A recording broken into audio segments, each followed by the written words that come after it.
बोले ठीक है केशव, तुम मजाक में ले रहे हो, मजाक कर लो हमारा, लेकिन प्रश्न की आग उत्तर तो देना पड़ेगा। ऐसा कौन सा कर्म हमसे हो गया जिससे बाणों की सैया पर लेटना पड़ा?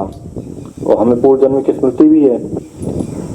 क्या होता है कि जब प्राणी का जन्म होता है तो पूर्व जन्म की स्मृति चली जाती है, पिछले जन्मों की। गर्भ में रहता है, गर्भ तक रहती है, और किसी किसी को रहती है जब तक वो मुंह नहीं बोलता बालक, तब तक पूर्व जन्म की स्मृति रहती है। तो इसलिए वो रोता है, चिल्लाता है, डरता है, चौंकता है, ये हरकतें करता है। उसे पिछले जन्म की अपनी याद आती है कि कहाँ से हम आए, कौन थे, किस कारण से हमारी मृत्यु हुई, कौन छोड़ करके आए हैं।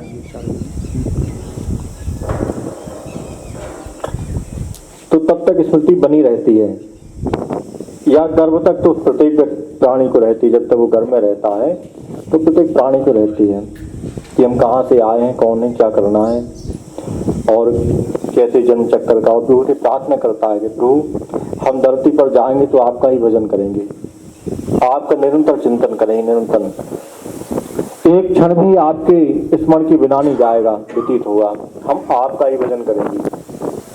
ऐसा वो प्रभु से प्रार्थना करता रहता कर्म में। तब कहीं जाकर के प्रभु कृपा करते हैं।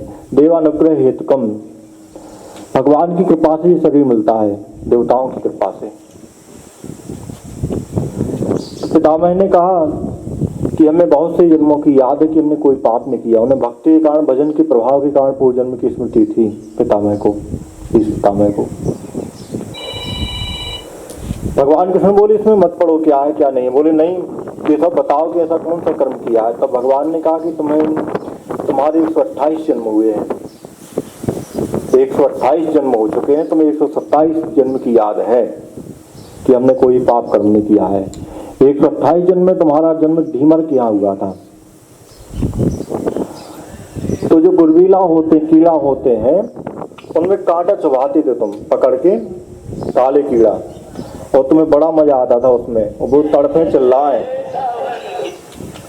उसमें बड़ा आनंद आता था तुम्हें। फिर पकड़े, फिर उसमें चुभाए कांटा, वो तड़पे, फिर चुभाए, फिर दूसरे को पकड़े। बोले पितामह वो वही कांटे तुम्हारे लिए आज बाण बन गए 128 जन्म बाद।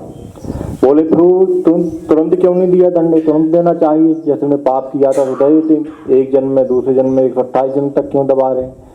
बोले आप हमारी भक्ति करते रहे, भजन करते रहे, और कोई पाप कर्म नहीं किया। जिस समय द्रौपदी का चिढ़ाव हो रहा था सभा में, उस समय आपके द्वारा पाप हो गया। आप वहां पर मौन रहे, कुछ बोले नहीं। आप चाहते तो ऐसा नहीं होता, लेकिन वहां पर आपने मौन धारण की, बस यही है तुम्हारी कमी। उस समय आपने पाप किया। तो पाप किया, फिर उसके बाद में जैसे किया वैसे ही देखा जाता है किसने त्रुटि भूल कहाँ की। फाइलें उठाएंगे, सब रिकॉर्ड देखा गया, पहले का और पुराना और पुराना और पुराना। बोले एक कमी मिली, बोले ठीक है, ये कमी ठीक है, बढ़िया है, अच्छी कमी है, इसी को आगे कर दो।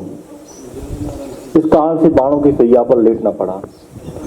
इसलिए कर्म ही प्रधान है, कर्म प्रधान विश्व रच राखा, जो जस करे सो तस फल चाखा। जो जैसा करता है उसे वैसा ही प्राप्त होता है। इसलिए भगवान श्री कृष्ण ने कहा है कर्मण्येवाधिकारस्ते मा फलेषु कदाचन। अर्जुन तेरा कर्म करने का अधिकार है, फल में प्राणी परतंत्र है, फल में हम सब परतंत्र हैं, कर्म में स्वतंत्र हैं, चाहे अच्छा करें चाहे बुरा करें।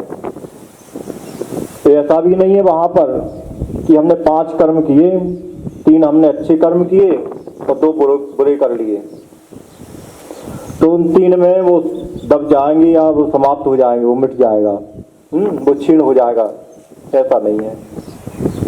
वो 2 कर्म जो बुरे किए हैं वो अपना फल लेके आएंगे समय आने पर, और जो 3 अच्छे किए हैं वो अपना फल लेकर के आएंगे। भोगना पड़ेगा 5 को।